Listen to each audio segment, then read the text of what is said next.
Hello, this is the visual of the blog post that I posted on my blog. In this tutorial, I'll show you how to use Web API with ASP NET Web Forms. So let's get started.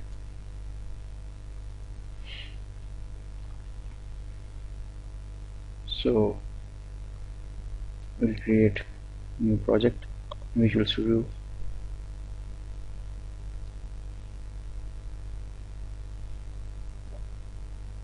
We'll say new project.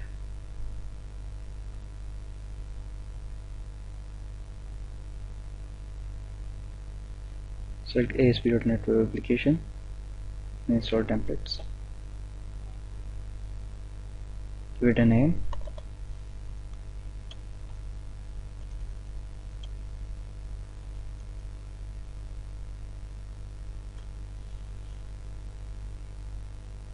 Click OK.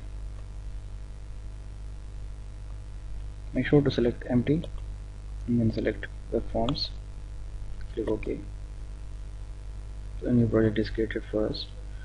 In Solution Explorer,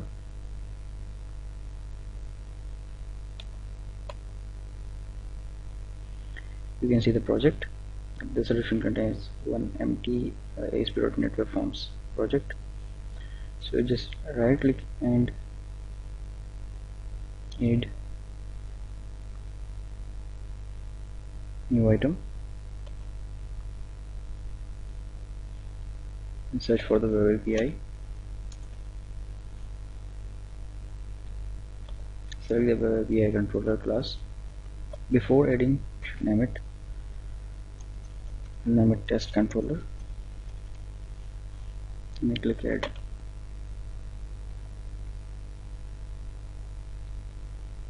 So this is the default controller class code that Visual Studio added for us. So I'll delete the default functionality because I'm planning to add my own.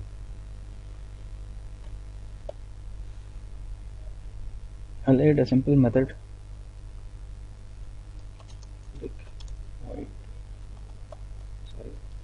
string say hello, good old hello method, and I'll return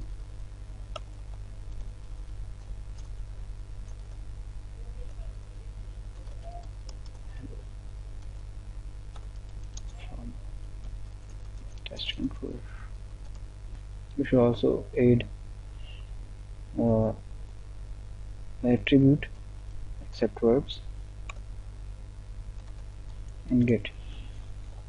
What this is that this method is now available to the HTTP get method.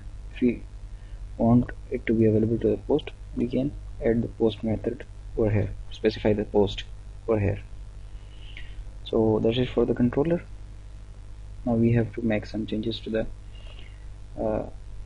global.ax because we want this controller to be accessible, since this is not an ASPX page or something like that. So definitely we need to specify a route for that.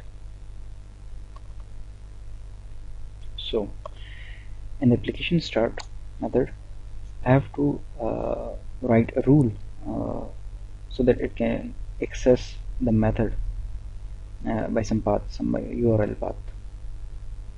So I will say route table should be using system.web routing dot routes dot map http route.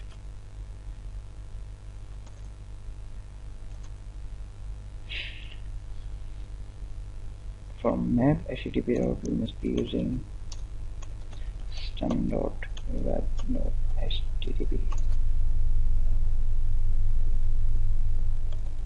and map http route. Now I need to name this route as test API and specify the format of the URL that will access this web API slash controller and action. So in our case, the controller would be test and the action would be say hello. Possible URL could be whatever dot